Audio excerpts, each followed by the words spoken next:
श्री शिवाय नमस्तुभयम भक्तों। सावन का पवित्र महीना चल रहा है भक्तों। सावन के इस पवित्र महीने में अपने घर ले आना मात्र 10 रुपए की ये एक चीज छप्पड़ फाड़ कर आएगा पैसा।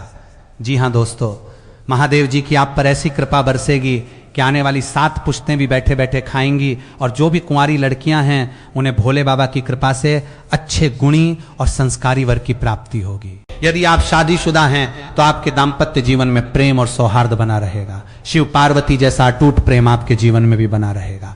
घर में सुख, शांति, समृद्धि और खुशहाली का वास होगा। बस आपको इस सावन में 10 रुपए की ये चीज अपने घर में लानी है। भक्तों, कहा जाता है इस महीने जो व्यक्ति शिव जी को प्रसन्न कर देता है उसकी हर मनोकामना पूर्ण होती है। लेकिन क्या आप जानते हैं कि सावन के महीने में कुछ खास चीजों को घर लाना बेहद शुभ माना जाता है। यदि आप सावन माह में इन चीजों को अपने घर लाते हैं तो शिव जी प्रसन्न होकर आपकी हर मनोकामना शीघ्र पूर्ण कर देते हैं। ये सभी चीजें महादेव को अत्यंत प्रिय हैं। भक्तों, भगवान भोलेनाथ भोले भंडारी हैं। वे थोड़े से प्रयास से ही प्रसन्न हो जाते हैं। जो व्यक्ति भगवान भोलेनाथ की इन प्रिय वस्तुओं में से कोई एक वस्तु सावन माह में अपने घर ले आता है तो भोलेनाथ उसके जीवन की सभी परेशानियों को दूर कर देते हैं। उस व्यक्ति को फिर कभी भी जीवन में धन की कमी नहीं होती। भगवान भोलेनाथ उसे मनचाहा वरदान देते हैं। तो आइए भक्तों, जानते हैं ऐसी कौन सी वस्तुएं हैं जिन्हें घर लाने से भगवान भोलेनाथ बिना पूजा और व्रत के ही प्रसन्न हो जाते हैं। लेकिन भक्तों, उससे पहले अगर आप भी भोले बाबा को मानते हैं तो इस वीडियो को लाइक जरूर करें और अगर आपने अभी तक चैनल को सब्सक्राइब नहीं किया है तो चैनल को सब्सक्राइब करके कमेंट बॉक्स में सच्चे दिल से हर हर महादेव, जय भोलेनाथ अवश्य लिखें।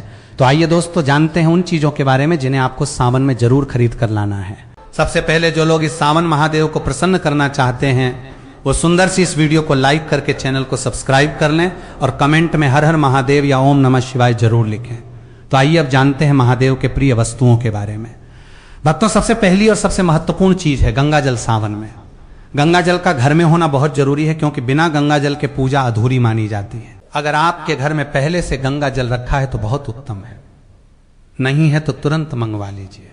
कभी भी जब आप अभिषेक करना चाह तो गंगा जल को थोड़ा सा सामान्य जल में मिलाकर भगवान शिव का अभिषेक कर सकते हैं। यह बहुत पुण्यदायक माना गया है। भक्तों, अब दूसरी चीज की बात करें। अगर आपके घर में भगवान शिव की कोई फोटो या प्रतिमा नहीं है तो आप उसे बाजार से या किसी मंदिर से जरूर ले आइए। मंदिर से ली गई प्रतिमा और भी पवित्र मानी जाती है। साथ ही एक छोटी सी शिवलिंग भी साथ में ले आइए। सावन के पूरे महीने में शिवलिंग का अभिषेक करना बहुत फलदायी माना गया है। अगर आपके पास दूध ना हो तो केवल गंगा जल से भी अभिषेक किया जा सकता है। शिव जी बहुत ही सहजता से प्रसन्न हो जाते हैं। अब तीसरी जरूरी चीज है तांबे का लोटा। अगर आपके पास पहले से तांबे का लोटा है तो बहुत अच्छी बात है, अगर नहीं है तो अभी से खरीद लीजिए। इसे अच्छे से साफ करके तैयार रखिए। चाहे तो एक पीतल का लोटा भी ले सकते हैं क्योंकि तांबे के लोटे से आप केवल जल अर्पण कर सकते हैं। अगर आप उसमें दूध या चीनी जैसी चीजें डालते हैं तो वो सही नहीं माना जाता। भगवान शिव के लिए चंदन या रोली जरूर खरीद लें। लाल चंदन भी ले सकते हैं। पूजा सामग्री की दुकान पर ये सारी चीजें मिल जाएंगी। भक्तों, अगली चीज है महामृत्युंजय यंत्र। अगर आप अपने घर से वास्तु दोष को दूर करना चाहते हैं तो सावन आने से पहले महामृत्युंजय यंत्र जरूर लाएं। आप चाह तो इसे सावन के पहले सोमवार को भी ला सकते हैं। इसके बाद विधि पूर्वक भगवान शिव की पूजा करके इस यंत्र को घर में स्थापित करें। मान्यता है कि इससे न सिर्फ वास्तु दोष दूर होता है बल्कि जीवन में आने वाली बड़ी बड़ी परेशानियां भी शांत हो जाती हैं। अगली चीज है चांदी के नंदी। अगर आप पैसों की कमी से परेशान हैं तो सावन शुरू होने से पहले चांदी से बने नंदी को घर लाएं। सावन के किसी सोमवार को नंदी को घर लाकर पूजा के बाद स्थापित करें। धार्मिक मान्यता है कि नंदी भगवान शिव के वाहन हैं और इन्हें घर में रखने से समृद्धि का मार्ग खुलता है। आप चाहें तो इस नंदी को अपनी तिजोरी या पूजा स्थान में भी रख सकते हैं। अब भक्तों, अगली चीज है पारद शिवलिंग। अगर आप चाहते हैं कि शिव जी की कृपा हमेशा बनी रहे तो सावन में अपने घर पारद शिवलिंग जरूर लाएं। सावन के किसी भी दिन इसे घर लाकर गंगा जल या कच्चे दूध से अभिषेक करें। मान्यता है कि पारद शिवलिंग की स्थापना से घर में सुख, समृद्धि और शांति बनी रहती है। भोलेनाथ की कृपा से जीवन में नए अवसर और सकारात्मकता आती है। अगला चीज है डमरू। अगर जीवन में रुकावटें और परेशानियां लगातार बनी हुई हैं तो सावन के महीने में डमरू जरूर घर लाएं। पूजा के समय इसे बजाएं और फिर इसे अपने घर के मंदिर में रखें। मान्यता है कि डमरू की ध्वनि से नकारात्मक ऊर्जा दूर होती है और घर का वातावरण पवित्र बनता है। इसके साथ ही वास्तु दोष भी दूर होता है और सकारात्मक ऊर्जा का संचार होता है। भक्तों, अगली चीज है बेलपत्र। बेलपत्र को शिव पूजन में सबसे आवश्यक माना गया है। शास्त्रों के अनुसार सावन में शिवलिंग पर बेलपत्र अर्पित करने से सभी पाप नष्ट होते हैं और मनचाही कामनाएं पूरी होती हैं। अगर आप बेलपत्र का पौधा घर में लगाते हैं तो यह नकारात्मक ऊर्जा को दूर करता है और घर में शांति बनाए रखता है। सावन शुरू होने से पहले बेलपत्र घर में लाकर पूजन स्थल पर रखें, फिर देखिए शिव कृपा कैसे बरसती है। तो इस सावन इन 5 चीजों को घर लाकर आप भगवान शिव की विशेष कृपा पा सकते हैं। भक्तों, अब हम आपको सावन की पूजा से जुड़ी कुछ जरूरी चीजें भी बता देते हैं जो आपको सावन के महीने में भगवान शिव की पूजा के लिए पहले से ही तैयार रखनी चाहिए और कौन कौन सी चीजें खरीदना चाहिए। कई बार क्या होता है, हम छोटी छोटी चीजें भूल जाते हैं कि क्या खरीदना है और क्या नहीं, कंफ्यूजन बनी रहती है। लेकिन अगर आप पहले से ये चीजें खरीद कर रख लेंगे तो पूजा के समय कोई अड़चन नहीं आएगी और पूजा सरल और सफल हो जाएगी। सबसे पहली चीज है भस्म। भस्म भोलेनाथ को सबसे अधिक प्रिय है। सावन मास में आप शिव मंदिर से भस्म लाकर पूजा स्थल में रख सकते हैं। इस भस्म के साथ शिव पूजा करने से बहुत लाभ होता है और बची हुई भस्म को तिजोरी में या धन संग्रह के स्थान पर रखा जा सकता है। इससे धन की कभी कमी नहीं होती और भोलेनाथ की कृपा से सभी कष्ट दूर हो जाते हैं। भक्तों, दूसरी चीज है रुद्राक्ष। रुद्राक्ष भी भोलेनाथ को अत्यंत प्रिय है। मान्यता है कि शिवजी साक्षात इसी रुद्राक्ष में निवास करते हैं। रुद्राक्ष को सावन माह में घर लाने से सुख, सौभाग्य और समृद्धि की प्राप्ति होती है। इसके अलावा शिवजी की कृपा से जीवन की कई समस्याओं से छुटकारा मिल जाता है। भक्तों, रुद्राक्ष एक प्रकार का फल होता है। इसे शिवजी का ही अंश माना जाता है। शिव पुराण में बताया गया है कि रुद्राक्ष की उत्पत्ति शिवजी के आंसुओं से हुई है। अगर आप रुद्राक्ष की माला धारण करने के बारे में सोच रहे हैं तो सावन का महीना इसके लिए सबसे उत्तम है। मान्यता है कि रुद्राक्ष को धारण करने से न सिर्फ आपके ऊपर सभी प्रकार के अशुभ ग्रहों का प्रभाव कम होता है, बल्कि यह शांति और सुकून भी प्रदान करता है। 2 मुखी रुद्राक्ष को धारण करने से आप अपने परिवार के लोगों में संतुलन स्थापित कर सकते हैं। भक्तों, आप चाहें तो गौरी शंकर रुद्राक्ष को पहनकर अपने वैवाहिक संबंधों में मिठास को बढ़ा सकते हैं। भक्तों, अगली वस्तु है गंगा जल। भोलेनाथ को जल एवं गंगा जल दोनों ही प्रिय होते हैं। यही वजह है कि शिवलिंग पर बस 1 लोटा जल चढ़ाने से ही शिवजी प्रसन्न हो जाते हैं। गंगा जल महादेव को अत्यधिक प्रिय है। गंगा जी को महादेव ने अपने सिर पर विराजमान किया हुआ है। ऐसे में यदि आप सावन के महीने में गंगा जल लाकर उसे शिवजी का अभिषेक करें तो आपको उनका आशीर्वाद जरूर प्राप्त होगा। भोलेनाथ आपके घर में धन की वर्षा कर देंगे। आपको कभी आर्थिक तंगी का सामना नहीं करना पड़ेगा। थोड़ा सा गंगा जल सावन के माह में अपने मंदिर में लाकर अवश्य ही रखना चाहिए। ऐसा करने से भोलेनाथ का आशीर्वाद सदा बना रहता है। अगली चीज है बेलपत्र। भक्तों, पौराणिक कथाओं में शिव पूजा में बेलपत्र के महत्व को बताया गया है। मान्यता है कि सावन मास में शिवजी को बेलपत्र अर्पित करने से हर मनोकामना पूर्ण होती है। लेकिन यदि सावन माह में बेलपत्र आसानी से न मिले तो आप चांदी का बेलपत्र बनवाकर उसे घर ले आ और फिर उसे शोध कर रोजाना शिवजी को अर्पित करें। सावन माह के बाद इसे अपने धन रखने के स्थान पर तिजोरी में रख दें। भक्तों, ऐसा करने से भगवान भोलेनाथ की कृपा से घर में सुख समृद्धि बनी रहती है और कार्य में आ रही रुकावटें दूर हो जाती हैं। अगली वस्तु है पारस शिवलिंग। पारस और शिवजी का एक खास संबंध माना जाता है। कहते हैं यदि सावन में पारस शिवलिंग को घर लाकर उसकी रोज पूजा की जाए और अभिषेक किया जाए तो आपके ऊपर से हर तरह के दोष समाप्त हो जाएंगे। यह भी मान्यता है कि जो भक्त पारस शिवलिंग की पूजा करता है, भगवान महाकाल उसकी स्वयं रक्षा करते हैं। ये शिवलिंग घर में सुख और शांति लाता है। इससे घर में कोई बीमारी नहीं रहती और धन धान्य में भी वृद्धि होती है। भक्तों, अगली चीज है त्रिशूल। त्रिशूल भगवान भोलेनाथ का अस्त्र है। यह हमेशा भगवान भोलेनाथ जी के साथ रहता है। भक्तों, त्रिशूल को बहुत पूजनीय माना जाता है क्योंकि यह 3 लोक और त्रिदेवों का प्रतीक माना जाता है। भगवान भोलेनाथ के साथ त्रिशूल का भी पूजन किया जाता है। त्रिशूल का पूजन करने से नकारात्मक ऊर्जा का नाश होता है और शत्रुओं से लड़ने की ताकत भी मिलती है। सावन माह में तांबा, पीतल या फिर चांदी का एक त्रिशूल लाएं, उसे पवित्र करें और भोलेनाथ को अर्पित कर उसका पूजन करें। फिर इस त्रिशूल को अपने घर में रखें या आप अपने घर के आंगन में लगा सकते हैं या फिर अपने घर की छत पर भी लगा सकते हैं। इस तरह त्रिशूल रखने से भोलेनाथ की कृपा से घर में नकारात्मक ऊर्जा जो होती है वो नष्ट हो जाती है। घर में बुरी शक्तियों का प्रभाव कम हो जाता है।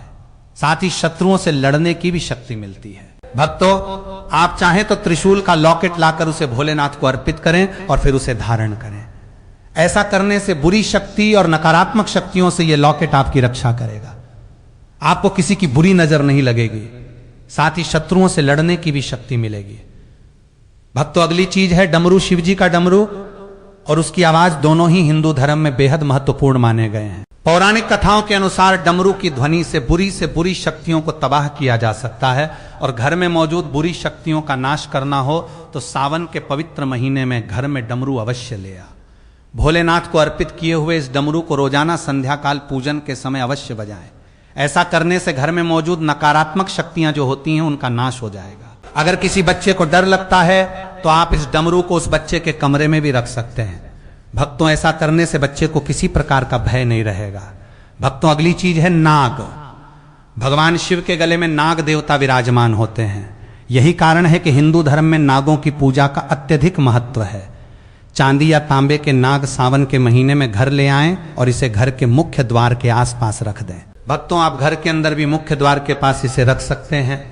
यदि आपको चोरी होने का डर है तो आप इसे छुपा कर रख सकते हैं और रखने से पहले आप इसे पवित्र कर इनका पूजन अवश्य करें। ये नाग देवता घर में आने वाली बुराई को मुख्य द्वार से ही वापस लौटा देंगे। अगर आप दोष या काल सर्प दोष से पीड़ित हैं तो सावन माह से पहले या फिर सावन माह के पहले दिन, सावन माह के आखिरी दिन आप एक नाग नागिन का जोड़ा लेकर अपने घर आपको चांदी के नाग नागिन का जोड़ा लाना है और इसे पवित्र कर भोलेनाथ के पास अपने मंदिर में रखें और भोलेनाथ का पूजन करने के पश्चात रोजाना आप नाग नागिन पर हल्दी, कुमकुम और अक्षत पुष्प चढ़ाकर कर इनका पूजन करें। पूरे सावन माह में आपको इनका पूजन करना है और सावन माह के आखिरी दिन, श्रावण पूर्णिमा के दिन, इस नाग नागिन के जोड़े को आप भगवान भोलेनाथ के शिवलिंग पर रखें। शिवलिंग पर रखने से पहले शिवलिंग पर पंचामृत से अभिषेक करें और फिर नाग नागिन के जोड़े को शिवलिंग पर रख दें और भोलेनाथ से दोष और काल सर्प दोष दूर करने की प्रार्थना करें। भक्तों, ऐसा करने से भोलेनाथ की कृपा से पितृदोष और काल सर्प दोष तुरंत ही दूर हो जाता है। मित्रों, ये सभी चीजें भगवान भोलेनाथ को अत्यधिक प्रिय हैं। भगवान भोलेनाथ जी की कृपा प्राप्त करने के लिए सावन माह शुरू होने से पहले या फिर सावन माह में आप इन वस्तुओं को अपने घर अवश्य लाएं। भक्तों, भगवान शिव को धतूरा अति प्रिय है, इसलिए इसका प्रयोग उनकी पूजा में किया जाता है। मान्यता है कि ऐसा करने से व्यक्ति भयमुक्त होता है और उसके जीवन में समस्याओं का निवारण शीघ्र हो जाता है। सावन के महीने में आप घर के बाहर धतूरे का पौधा लगा सकते हैं। भक्तों, श्रावण मास को लेकर शिव पुराण में यह कथा बताई गई है कि सावन के महीने में ही समुद्र मंथन हुआ था। इसी महीने में भगवान शिव ने मंथन से निकले हलाहल विष को अपने कंठ में धारण किया था और इस वजह से उनका कंठ नीला हो गया था। भगवान शिव का एक नाम नीलकंठ होने के पीछे यही वजह है। इसी प्रकार से आज के युग में भी अगर कहीं किसी स्थान पर बुरी शक्तियों का अत्याचार बढ़ जाता है तो भगवान शिव किसी न किसी रूप में वहां आकर बुरी शक्तियों का नाश करते हैं। दोस्तों, शास्त्रों के अनुसार माना जाता है कि एक त्रिशूल अगर किसी मंदिर में भेंट किया जाए या अपने हाथों से खुद लगाया जाए तो ऐसे व्यक्ति को जन्मों तक गरीबी का सामना नहीं करना पड़ता।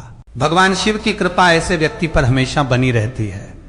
सावन सोमवार पर मंदिरों में एक त्रिशूल अवश्य दें।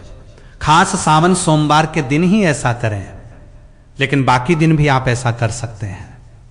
दोस्तों, सावन सोमवार पर मोर पंख अवश्य घर में लाना चाहिए। किसी खास मौके पर ही मोर पंख घर में लाना चाहिए। बहुत ही शुभ और मंगलकारी माना जाता है। मोर पंख कई शक्तियों से भरा पड़ा है। जहां होता है मोर पंख, उस घर में गरीबी कभी नहीं आती। ऐसे घर पर सदैव भगवान कृष्ण की कृपा हमेशा बनी रहती है। भक्तों, आगे की जानकारी बताने से पहले आपसे एक रिक्वेस्ट करते हैं कि अगर आप इस चैनल पर नए हैं तो चैनल को सब्सक्राइब करके वीडियो को एक लाइक जरूर करें। साथ ही आप अपनी राशि को कमेंट बॉक्स में जरूर डाल दें, क्योंकि हम राशि से जुड़ा भाग्य भी बताते हैं और भाग्य में चल रही परेशानियों को तत्काल दूर करने के लिए आसान से आसान उपाय भी बताते हैं। इसलिए आप अपनी राशि कमेंट बॉक्स में जरूर डाल दें। भक्तों, अब बात करते हैं हरी और लाल चूड़ियों की, जो सावन में बहुत महत्व रखती हैं। आप अभी से हरी चूड़ियां और लाल चूड़ियां खरीद कर रख लें। पहले सावन सोमवार को ही इन चूड़ियों को माता गौरी को चढ़ा दें, फिर पूरे सावन में आप इन्हें पहन सकते हैं। अगर चाह तो आगे पीछे लाल चूड़ी भी पहन सकती हैं, जो माता पार्वती के लिए होती है। हरे रंग की चूड़ी शिव जी को प्रिय है और जब भी आपको कांच की हरी लाल चूड़ियां मिलें जरूर खरीदकर पहले से रख लें। अब एक और महत्वपूर्ण बात महिलाओं के लिए है। जब भी आप सावन सोमवार का व्रत रखें और उस दिन पूजा करें तो 16 श्रृंगार करके ही पूजन करें। ऐसा करने से पति की उन्नति और घर की खुशहाली होती है। महिला अगर सावन सोमवार को पूरे 16 श्रृंगार के साथ पूजन करती है तो महादेव अत्यंत प्रसन्न होते हैं और सावन सोमवार में जो 4 सोमवार पड़ रहे हैं उनमें से किसी एक सोमवार को आपको माता पार्वती को पूरा श्रृंगार का सामान जरूर चढ़ाना है। और उसमें जो सबसे महत्वपूर्ण चीज है वो है सिंदूर। सिंदूर आप माता रानी को जरूर चढ़ाएं, क्योंकि इससे माता रानी आपकी सुहाग की रक्षा करेंगी और आपके पति की आयु और तरक्की में आशीर्वाद देंगे। भगवान शिव के लिए चंदन या रोली जरूर खरीद लें, लाल चंदन भी ले सकते हैं, पूजा सामग्री की दुकान पर ये सारी चीजें मिल जाएंगी। तो भक्तों, ये सभी बातें बहुत जरूरी हैं जो आपको सावन शुरू होने से पहले ही प्लान करके रखनी चाहिए, ताकि जब सावन आए तो आप पूरी श्रद्धा और नियम के साथ भगवान शिव की पूजा कर सकें। बस दोस्तों, आज की वीडियो में इतना ही। अगर आपको ये वीडियो पसंद आया हो तो लाइक जरूर कर देना, कमेंट में हर हर महादेव लिखना मत भूलना, और ऐसे ही भक्ति भरे वीडियो के लिए हमारे चैनल को सब्सक्राइब जरूर।